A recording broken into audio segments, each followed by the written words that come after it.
22 जनवरी को अयोध्या में भगवान राम के नए मंदिर की प्राण प्रतिष्ठा का कार्यक्रम है। ऐसे में पूरा देश राम मंदिर की प्राण प्रतिष्ठा समारोह का इंतजार कर रहा है। इसके साथ ही देश में इसको लेकर राजनीति भी अपने चरम पर हो रही है। दरअसल 2024 में लोकसभा चुनाव से पहले अयोध्या में भव्य राम मंदिर का उद्घाटन हो रहा है। इसलिए यह उद्घाटन देश में सियासत की धुरी बन गया है, जहां एक तरफ लोग राम मंदिर की प्राण प्रतिष्ठा समारोह में शिरकत करने के लिए निमंत्रण का इंतजार कर रहे हैं, तो वहीं दूसरी ओर जिनको निमंत्रण मिल गया है वो इस पर राजनीति कर रहे हैं। धार्मिक अनुष्ठानों का काम, धार्मिक अनुष्ठानों को करने की विधि, धार्मिक अनुष्ठानों को करने का तरीका, धार्मिक लोग जो संबंधित हैं, जो इसको करते हैं, उन पर छोड़ देना चाहिए। और यह सिर्फ मैं नहीं कह रही हूं, या सिर्फ हम नहीं कह रहे हैं, या ये तमाम लोग देश में नहीं कह रहे हैं। यही कहना इस देश के 4 शंकराचार्यों का है।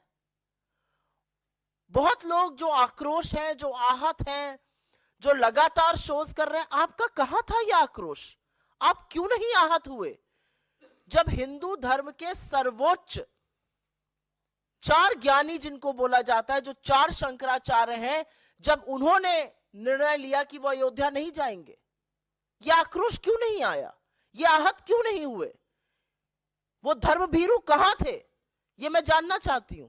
शंकराचार्यों का अपमान या उनको ना बुलाने का जो गलत तरीका था, इस पर क्यों नहीं लोग आक्रोशित हो रहे हैं?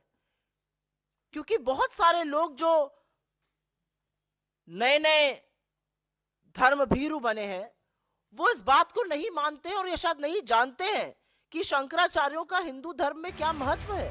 बीते दिनों कांग्रेस पार्टी ने इस कार्यक्रम में शामिल न होने की बात कहकर इसको नया मोड़ दे दिया है। राम मंदिर समारोह में केवल कांग्रेस ही नहीं, बल्कि कई और पार्टियों ने भी इस समारोह में शामिल होने से मना कर दिया है। लेकिन कांग्रेस ने इस कार्यक्रम को बीजेपी और आरएसएस का कार्यक्रम कहकर यहां जाने से मना कर दिया है।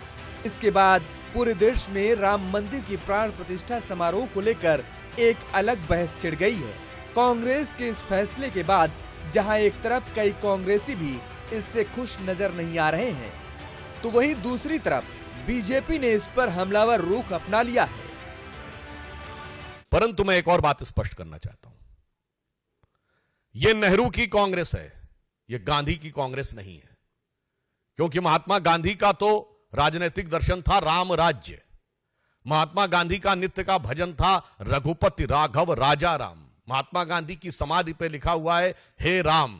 और आज उस राम राज्य की प्राण प्रतिष्ठा का प्रारंभ हो रहा है, श्री गणेश हो रहा है, और आप उसके साथ नहीं खड़े हैं। इसका मतलब बहुत साफ है कि यह गांधी की कांग्रेस और नेहरू की कांग्रेस का अंतर भी अब बिल्कुल साफ हो गया है।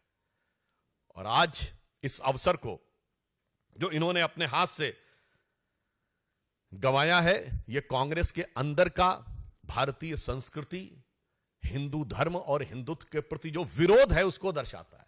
अब बताइए इससे ज्यादा क्या होगा कि श्री राम जन्मभूमि केस में जो बाबरी मस्जिद पक्ष के पक्षकार इकबाल अंसारी थे, उनको इनवाइट किया गया है। यह हिंदू धर्म की महान उदारता के परंपरा के अनुरूप है। गोली चलाने वालों को भी इनवाइट किया गया। हम आपको उन पार्टियों के विषय में बताने जा रहे हैं जिन्होंने इस प्राण प्रतिष्ठा समारोह में जाने से इनकार कर दिया है। हालांकि राम मंदिर से कांग्रेस का क्या नाता रहा है, वो भी जरा पहले आपको बता देते हैं। साल 1986 में राजीव गांधी के कार्यकाल में राम जन्मभूमि परिसर के ताले खुले। साल 1989 में राजीव सरकार ने राम मंदिर के शिलान्यास की अनुमति दी। साल 1991 में लोकसभा चुनावों के लिए घोषणा पत्र में राम मंदिर का उल्लेख किया। साल 2019 में सर्वोच्च अदालत के आदेश का स्वागत किया। साल 2020 में भूमि पूजन को राष्ट्रीय एकता का कार्यक्रम बताया। और अब साल 2024 में प्राण प्रतिष्ठा समारोह में शामिल होने से मना कर दिया। प्राण प्रतिष्ठा समारोह के निमंत्रण को ठुकराने वाली पार्टियों में कांग्रेस का नाम सबसे ऊपर शामिल है। लेकिन इसके साथ ही और कौन कौन से वो नेता हैं जिन्होंने कार्यक्रम में शामिल होने से मना कर दिया है, आइए अब वो भी जान लेते हैं।